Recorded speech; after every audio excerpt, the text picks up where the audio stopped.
Hi, everyone. Welcome to Activating Genius, how to get your child into a top college and set for a happy, successful life.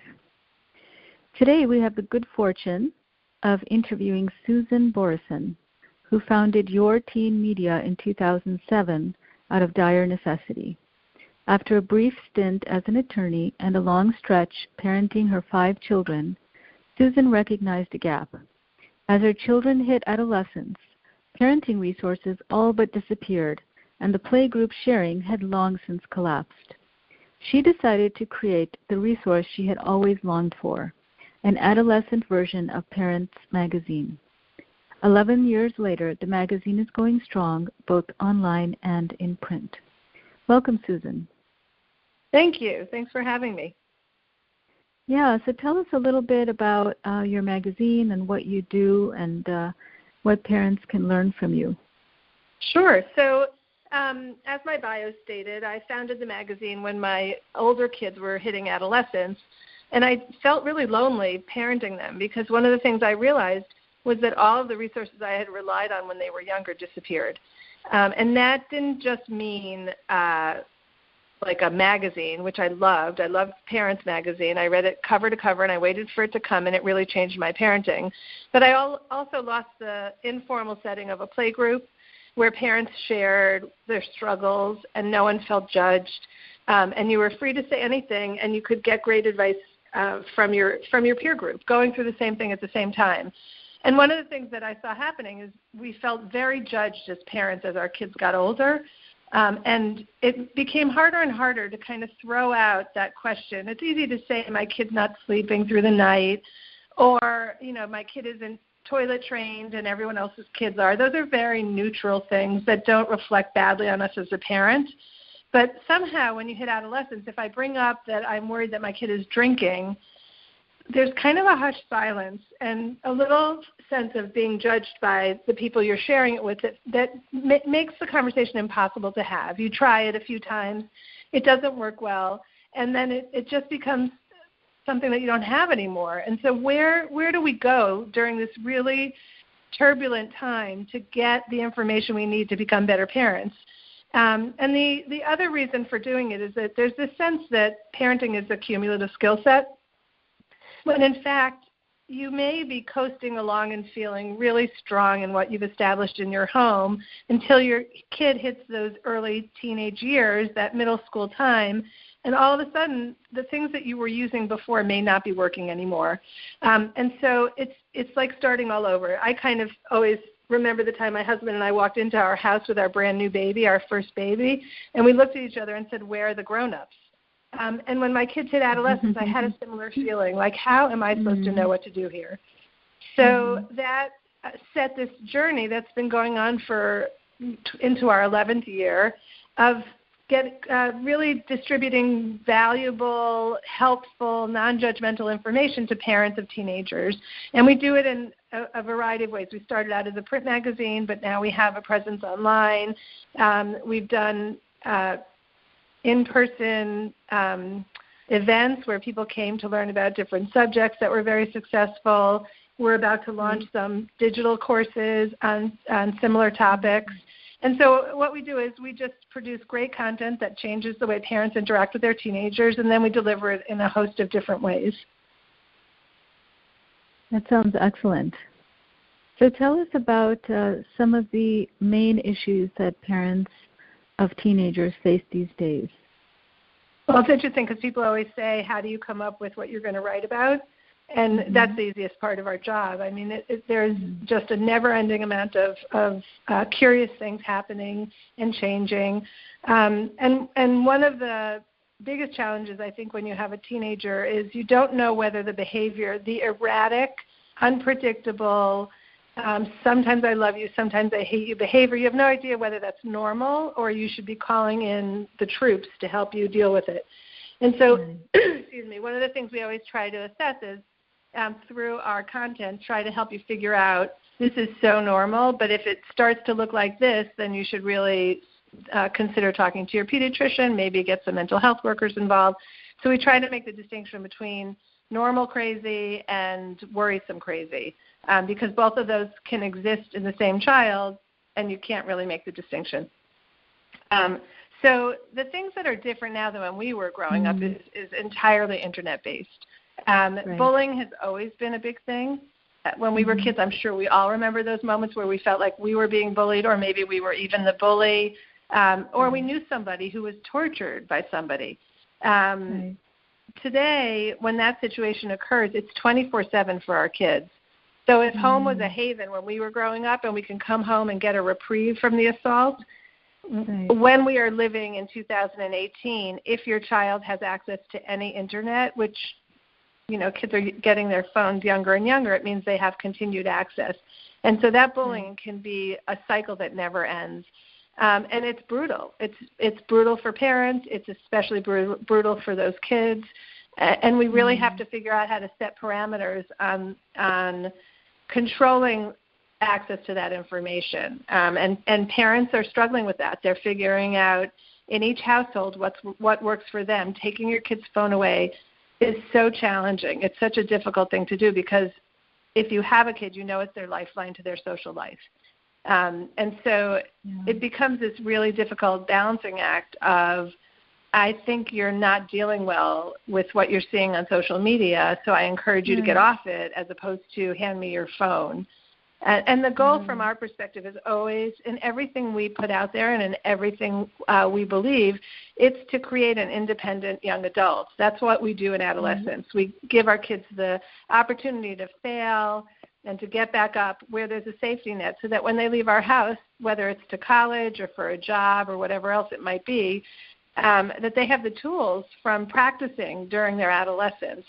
So we don't want to correct and figure out and solve every problem for them, but we want to work with them to figure out what's going to put them in the best position to create a safer space for themselves and a healthier place for themselves. Yeah, that's really, really important. I'm glad you brought this up, because when I work with students, I often ask for their daily schedule so I can see where they're spending time. And, there's some students it's very obvious because they're playing a couple hours of video games a day. So we know we can, go into that time and use it differently. But other students, they won't say that, but we know that the iPhone is right next to them as they're doing homework, or, they don't get that reprieve, as you say, not just from bullying, but even just from friends, texting all the time. And it's really affecting their attention and their ability to focus.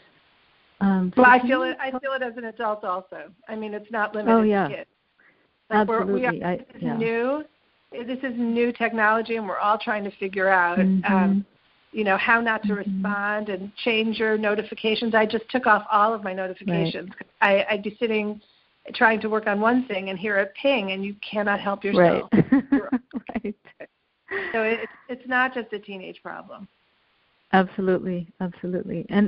But I was wondering if you could talk more about that, because it is such a struggle. I know when I recommend that students, minimize their iPhone or turn it on Do Not Disturb, I get a lot of feedback from the families saying, oh, that's going to be too hard, or the student gets upset. So I'm wondering if you have any practical recommendations in this matter. I do. I have a strong opinion on this based on experts' advice and what I've seen in my own house. But I will tell you that when we put information out there about strategizing with your child, we get a lot of comments that say, oh, come on, be a parent. Excuse me. And I want to preempt that by saying, if you are top-down in your parenting style, then that's the approach you're going to take. You're going to demand and you're going to set rules. And they're going to be one-sided, and if you're lucky, you'll have kids who will accommodate. But if you are a different type of parent, or you want to be a different type of parent, including your teenager in that conversation, makes it something that they internalize and take with them to make when they're making decisions and you're not present. So I think that all of these conversations should take place with your child. And maybe it's, if you have a co-parent, you might be doing it first there to kind of just brainstorm what could work. But when you sit down with your child and you say, what isn't working for you? What do you think is getting in the way of your grades or your focus or whatever else is coming up? Do you want to do better on that ACT test? So what do you think is preventing you from studying? They're smart. They know. They're not dumbfounded by that question. And then once you know what the problem is, together you can kind of brainstorm the solution. And everyone, it's human nature. You're going to be more likely to follow through on that when you've been part of the process, when it hasn't been imposed on you. So, it's saying to your kid, you wake up in the morning exhausted, and I know that your phone is next to you in your bedroom. Why don't we try for a week having a docking station downstairs, and let's see if that makes a difference. And, obviously kids are going to push back, but just the idea that they're part of the conversation, and even as a test, not as a rule, not a hard and fast rule, but as a test, you may see that there's much more of a conversation everywhere in your life, not just in that one particular space, because you've told your kid that they matter, that the rules and decisions in your house are something that they get to be a part of. Right. I really, really like that approach. That's really, really helpful. Especially and just to in add the on teenage that, years. I'll tell you that to add on that, excuse me, I have a little bit of a cold, sorry. So to add to that, even asking them when there's a time where you feel like there should be a consequence, I have asked my kids, what do you think is an appropriate consequence? And it's always been tougher than I would have imposed. Oh, interesting. So, it sets out like this is a conversation. You're not a terrible person. You made a mistake. What do you think? What do you think we should do? So I think both for changes in disruptive behavior and for consequences about bad behavior, talk to your kids. Yeah, that's really, really interesting, because I think a lot of parents don't even think about that. So that's totally novel, that approach of inviting them to be part of the consequences too, deciding what the consequences would be. That's really, really interesting. And you found that successful in your own life, it seems. Yeah, it's not foolproof. I mean, obviously they can agree to something today and then decide tomorrow they didn't like what they agreed to. But I do think that the conversation and the tone of it changes. And even if at the end of the day you decide to back down a little bit because you made your point, or you decide that there needs to, you can also set consequences up front for failing to follow through on what they agreed to. So you could say, I know how hard it is to put your phone aside and get your work done. If you and I both find that it's not working, how about we move the phone to me? Right, so you could have like the plan for the failure already set in place. That's good. Yeah, that's very helpful. So it seems like that would take a lot away in terms of distractions when you have that phone to the side or off, or something like that. What about any recommendations for when they're on their laptop and doing homework, and then the internet is right there? Facebook, for example, will pop up. Right. It's such a struggle, and I think the experts say there's no multitasking. Sorry, this is going to be awful for you to edit. This coughing. That's okay. Anyway, so anytime we ask experts to weigh in on this, they talk about how multitasking is a fallacy, that everything is taking you longer and nothing is as efficient when you multitask.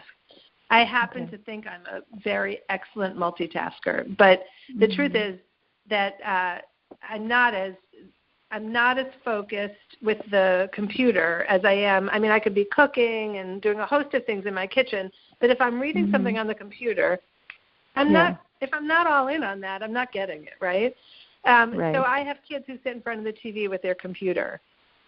Now, if they're doing whatever we determine to be well in school, if they're meeting their goals and the grades seem to be good, it's pretty hard to argue with that one, even though I think it's a terrible pattern.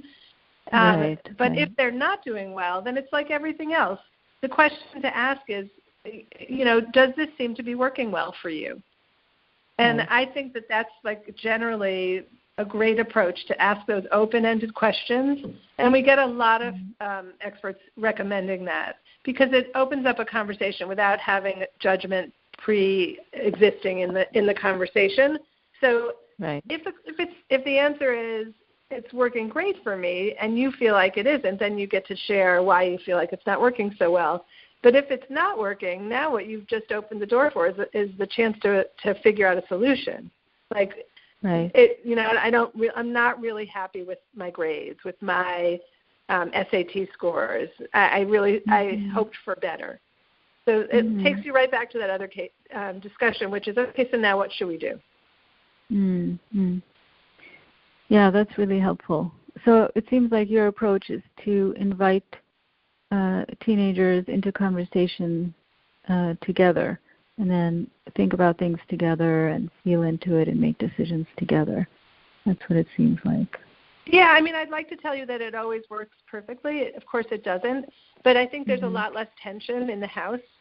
I've had 5 opportunities to go through the college process, and it's just such a different conversation each time because I get a little better at hearing what my children are thinking and where their headed space is at that moment to be able to not drive the conversation but listen. Wonderful. Can you talk a little bit more about listening? Because I think a lot of parents, they haven't had parents who are role models of good listeners.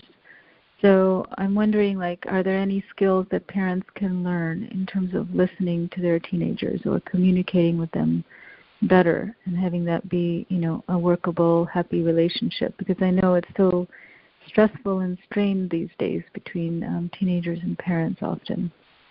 Well, I'll put myself in the category of someone who needs to get better at it, and my kids would agree with that. I am distracted when my kids talk to me, but I had an experience last night that it was a moment where my kid schooled me. So my youngest is applying to college right now, and he has seen one college. He's seen other colleges from his older siblings, but as a prospective student, he's gone to one college and gone on one tour at that college. And he wants to go to that college and apply early decision.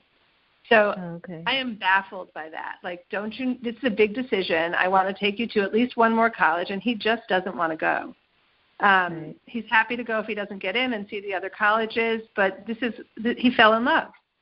And so I've been trying to come at him from all different angles about why we have to go see other colleges, and he's pretty stubborn, pretty aware of what he wants. And so we were having this conversation last night, and I said, I'm just going to give this one more try. And I said to him, when you go make a big purchase, whatever it might be, for him it might be buying something that he has to pay for himself, don't you go and try on a bunch of pants and I gave him a host of things if you were to buy a car, wouldn't you want to try out a million cars and make sure and he said, I never do that. I pick the first thing every time if I like it. Oh. And so we both my husband and I realized, because our lease was just up, we just leased a new car, and I tried one car. So it put into perspective that children are different. Some personalities are different. Some kids, they need to see everything that's out there and then get all the information, maybe make a spreadsheet of the pros and cons, and then maybe even go back to some of those places. And this kid of mine, he doesn't regret. He goes with his gut. And so, at the end of the day, I should have been listening to him better all along, but I had my own agenda, and I thought if I just kept nagging and nagging, he'd see my superior vision. But in reality, he knows himself, and I just wasn't really listening. So I think it's hard. It's really hard to decide. Well, it's also a decision. Does your kid drive the process, or do you? So that's a whole other story that we can talk about in terms of college. Which has to start with, can you afford to let your kid own that decision? Because most of us have financial constraints, especially with colleges, some of them being $74,000 a year. So that has to be the first stopping point is, do you have limits on what your family can afford? And then after that, once you come up with that answer, do you let your kid own that process, or are you going to be walking through it with your child? And in my house, I I did, once we had the schools that we agreed were acceptable, they did the rest of the process. But that doesn't work for every family. Yeah, I've noticed, especially with Asian families that I work with, the parents are heavily involved in that process, more so than other families. So yeah, it's interesting culturally too. There's differences. Well, I mean, we all know, like the term helicopter parent is so boring right now, but we all know those parents. I have one friend who she told me that we finished the essay, and then she told me, and I said, I think you have a pronoun problem.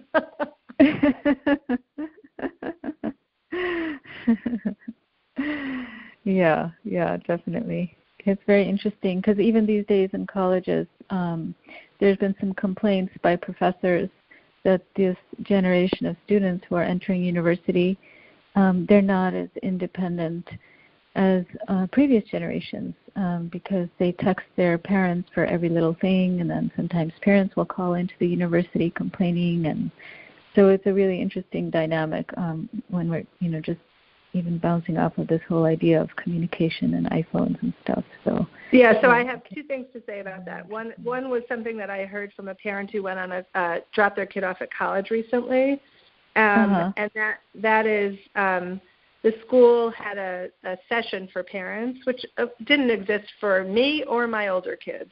But they now have to send off the parents and encourage them to leave.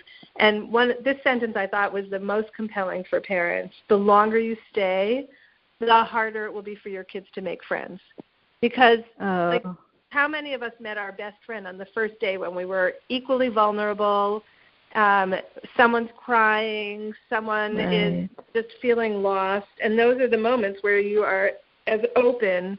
Your body language, everything is as open as you'll ever be to meeting new people. So if they stay in a hotel and encourage you to come stay with them, you're missing all of that opportunity for socializing that quickly disappears because you form your group, and now you're coming in at a disadvantage. So I thought that was brilliant. Leave. It's horrible. You're going to cry. They might cry. It has the potential to be very emotional, but know that for your child, you need to leave them. Yeah, and that's one of the things that we do. We talk about a lot in the magazine and online. We talk a lot about move-out skills because the best thing you can do in high school is teach your kids the things they need to do for you to drive away. So they need to know laundry.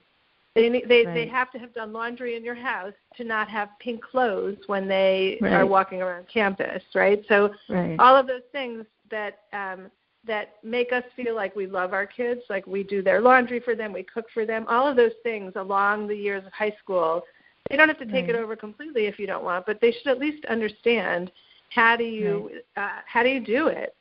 And what better way to fail than in your house when there's this cushion and this mom who understands it and you've got the support of your family. So all of those things, like, we just had in our last print issue, how to teach your kids how to fly alone.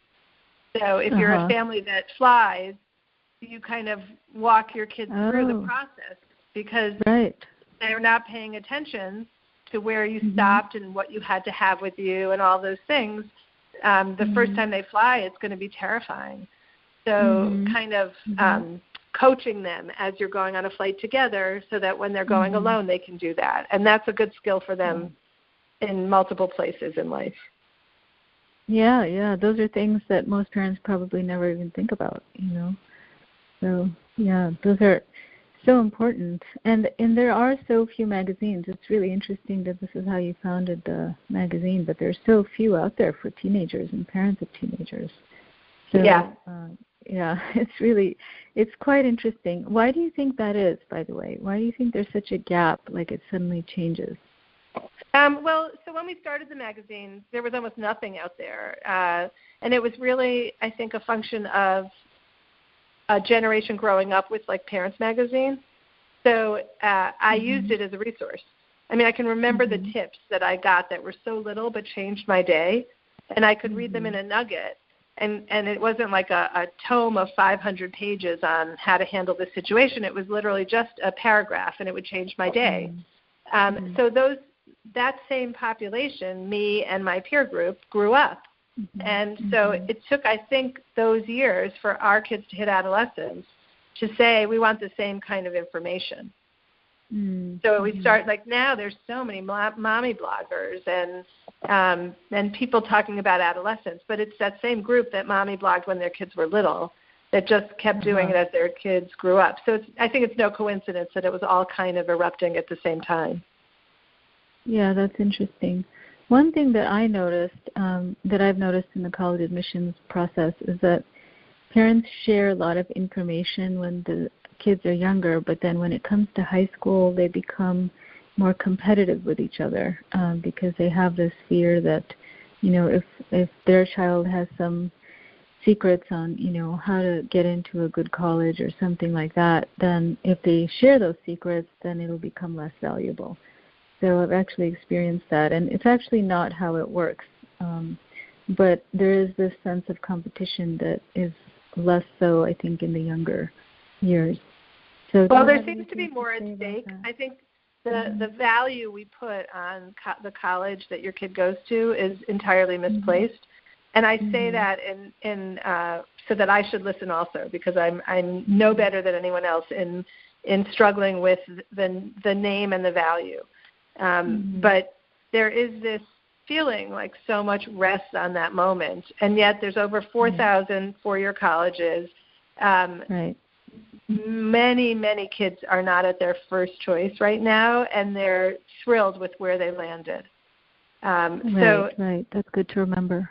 Yeah. Yeah. I mean, it's hard because the talk around it is the competition. But at the end of the day, you want your kid to be in a school you can afford, and a school that has the major they think they're interested in, and a place that they feel at home. Right.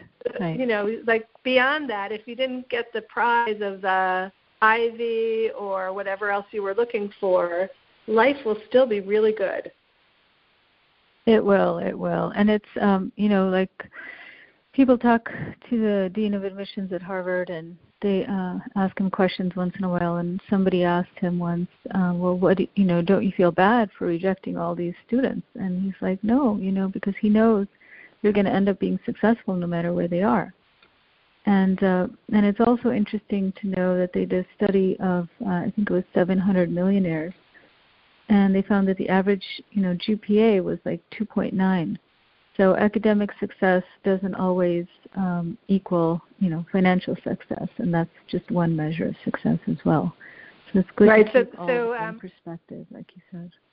Yeah, we had an interview with an author, Ayelet Waldman, and she is married to Michael Chabon, I think is how you pronounce his name. And we asked her to weigh in on the college process, to just give us a quote. And she said, one of us went to Harvard, one of us went to University of Pittsburgh, and one of us is a Pulitzer Prize award-winning writer. And so her point is, like, it just doesn't matter. She went to Harvard, he went to Pitt, he got the Pulitzer Prize. Like, don't let that define. Right. Definitely. Yeah, and like you said, at the end, it's about the child feeling at home and, an environment that will let them thrive and succeed and provide them with opportunities and growth. And that's not always the case at these top universities. Sometimes the atmosphere is actually more competitive and less conducive to, for example, cooperation, collaboration, and feeling at home. And that's kind of key to succeeding as well, to feel that you know who you are, you're in your skin, and you're not always on edge, having to meet some kind of expectation. Yeah, a lot of people feel way better being a bigger fish in a smaller environment than getting, being at that named school and feeling like you got lost. Yes, definitely. Do you have any other pieces of advice for parents as we come to the end of our interview? Well, I will say that this process, which for many can be years of looking at the admissions process to college, I think people should keep in mind that your child in 10th grade doesn't remotely resemble your child in 12th grade. They are so grown up in such like the distance is so big that if you feel like you want to go look at schools in 10th grade because you want to get started on the process, I think you should just keep in mind that you're taking a young adolescent and they're not going to start acting on that until 12th grade when the world looks so different to them. They've had 2 extra years or 1.5 extra years of academics. They've spent summers having experiences that change them. And I think, if you look at a sports team and you look at the freshman and sophomore and you look at the juniors and seniors, it's so visible that they have grown up. So keep in mind that if your kid in 11th grade isn't really ready to have the conversation and isn't looking so invested in college, that a year later they might be all over it. Right. So someone else's timeline might not be your kid's timeline. And one of my kids was very, she just didn't seem to have the same initiative. And I kept saying, if you're not ready, don't go. And she kept saying, you don't mean that. But I really did mean it because it's a big investment financially. And if you're not ready to get in on your own, I don't entirely think you're ready to navigate the college system when you're there. So just keep in mind that every kid, it's not a race to the finish line. The one who gets there first isn't the one who does the best. Yeah, it's good to keep that in mind, that it's not a race. That's really, really helpful. I actually haven't heard too many people articulate what you just said. So and it's true, but what you said is very true.